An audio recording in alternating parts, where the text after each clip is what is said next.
me, Gus, you were saying a little earlier that you've been at Kew all your life. Is that right? No, not all my life, but No? all over the place. Uh-huh. Actually, I went to school at a place called Birdswood. Birdswood or No, Birdswood? Birdswood. Uh-huh. It was the second highest school in the metropolitan area. There was only one higher, that was James Street. Oh, wonderful. And tell me, when did you come out and start this little camp now that you're in, that you're Well, actually, working? I was born in Kew, Yes. but I've been away from Kew for years and years. I've been everywhere back. Uh-huh.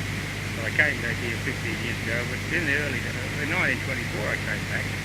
And is this when you started this campsite here now? No, I came back here and my dad and I found a lot of gold in the Monte Carlo in Kew. Oh, I believe you found a lot there at that time. Tell us about that. We got 1,000 ounces in one patch in a few days. And is that sort of in nuggets as well? I was in the reef, like the specimen stuff, Yeah.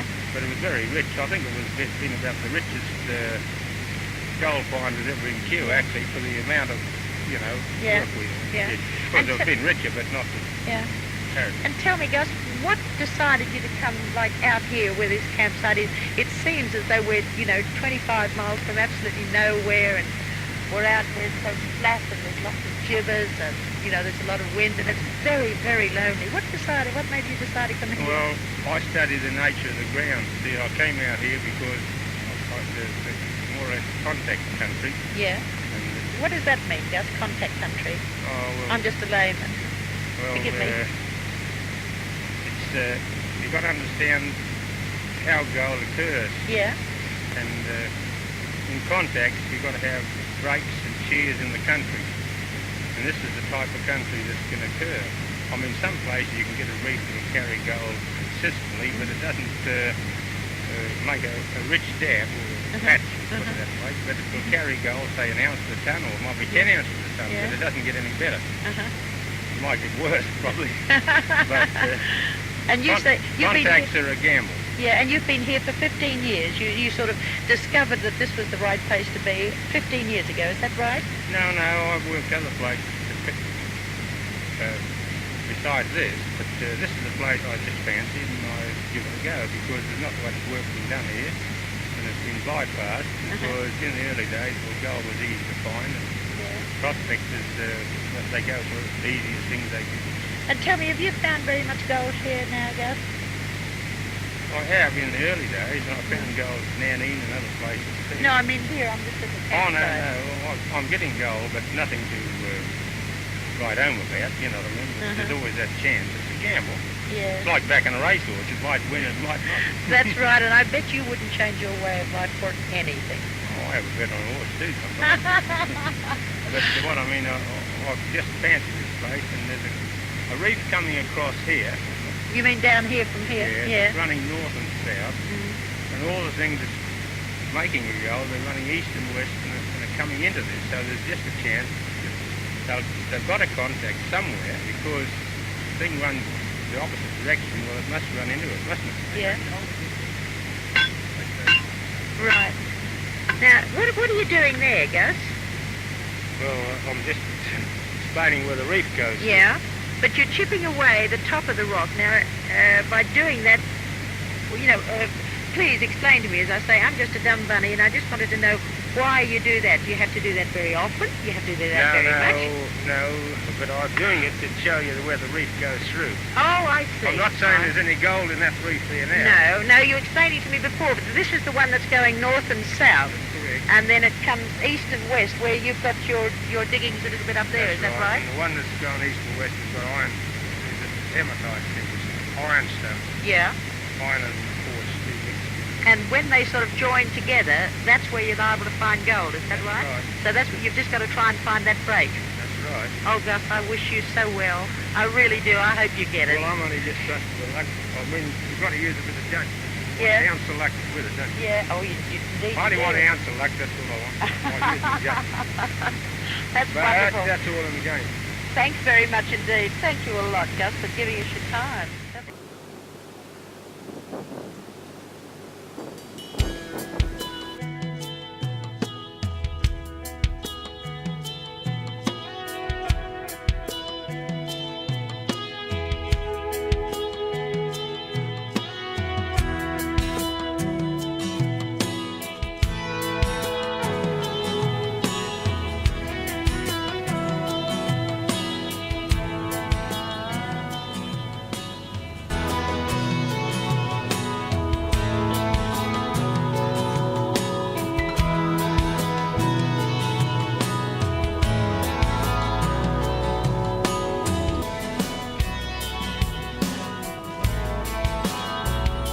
all don't blink. Oh, that's wonderful, Jeff. Because as I was telling you, my grandfather, worked out the day dawn mine. But my nana, that is my mother's mother, was the first woman to come out here to cure during the gold rush. And she had two small children. She was 18 years of age. She had two small children, 1, 2, and a baby in arms. And that baby in arms was my mother. So there you see, the whole background was here in Kew. Why don't we go down to the Kew Hospital and film that for me? Oh, that'd be wonderful.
One stage used to be a driving place for 3,000 people in the area. A lot of activity.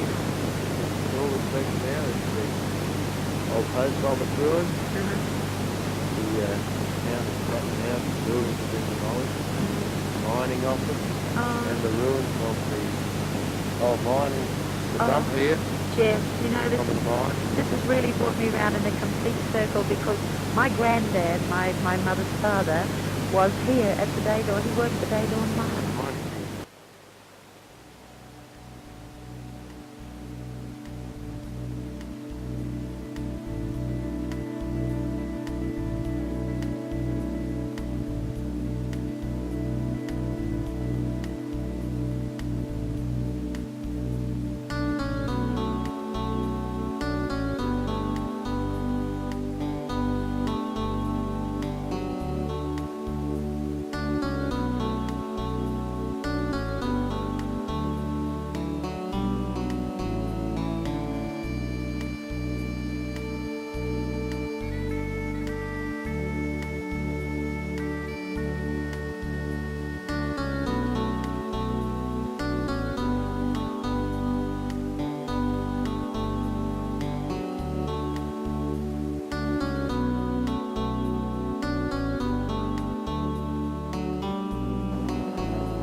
Hello, Tony.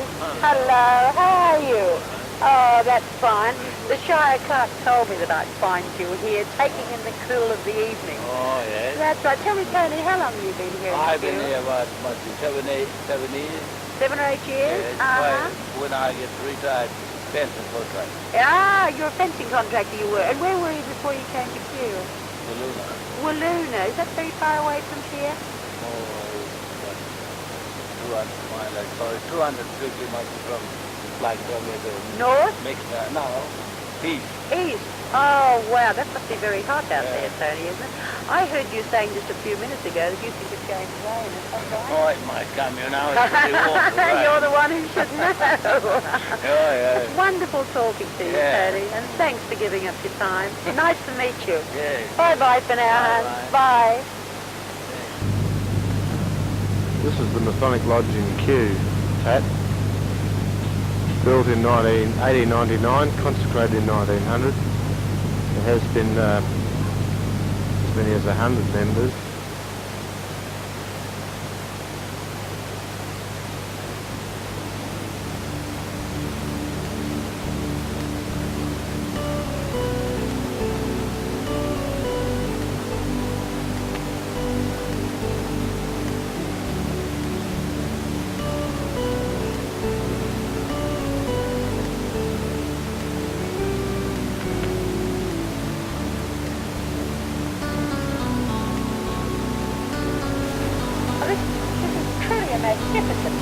Magnificent old house, Jed. What was it originally? It was the magistrate's residence in 1899. And what is it now? Do you still have the magistrate here now? He's on the circuit and the Clark Court mining registrar. Taken over by them. Oh, it's just super. Oh, for goodness sake, look. Oh, that's a well, is it? What's that? No. It's the roof of the cellar. The cellar in there. It's right out here where we're standing. Yeah. Full length of that room. Yeah. A cellar, what was it used for? Just a cool room type thing. Well, it could have been anything. Have you ever been down there? Yes, it's all dirt. Oh, dirt floor. Dirt What do you floor. go down there for? I've had a party down there. Oh, you have, have you? I see. Well, what do you do for lighting? Candles. I see. Yes. People here are restoring it at the moment. Ah, yes. Like a lot of the other buildings, so you're doing a wonderful job of restoring them. Yeah. Just superb. Oh, really, just wonderful. Thank you, Jeff.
June, firstly, darling, June Sand, thank you very, very much his kind hospitality and this wonderful barbecue. We've had such a wonderful time. The moth just went for a swim in my lemonade, by the way. Tell me, June, how long have you been here? 8 years. 8 years. I mean, where did you come from? Well, I had the Bohemian Regiment first from my father for 5 years before that. Yes. And what made you come here to Kew? Well, my father bought a hotel, was a broker, and sent me up to Sixfoot to get things fixed up. And 8 years later, I'm still getting How things fixed wonderful. up. I hear those stories so many places. You know, I came for 2 weeks holiday and I'm still here 15 years later. Tell me, June, what keeps you here? Well, after you've been here for a year or so, you get to the stage where you love the people and you love the life, and I would never want to leave. But what about all that red dust and all that heat? Oh, I like it. Yeah, yes. You like it, do you? Yeah. Oh, fine. That's wonderful. Well, don't ever leave here because I'm quite sure that the Murchison Sub Hotel just wouldn't be anything without you. Oh, Dear thank June you. Stanton, thank you so very much. Thank you. From a jack to a king, from loneliness to a wedding ring.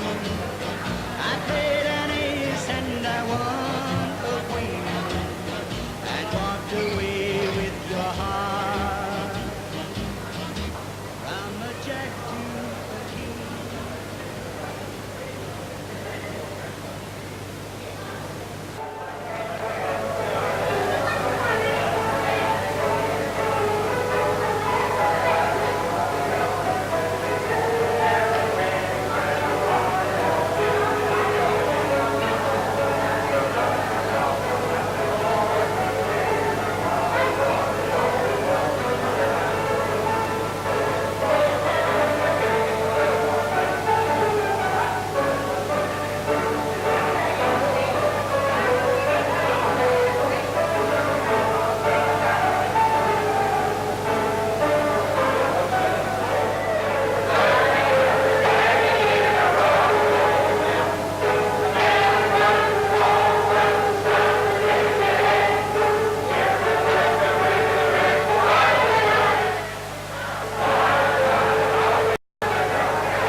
But that really doesn't matter.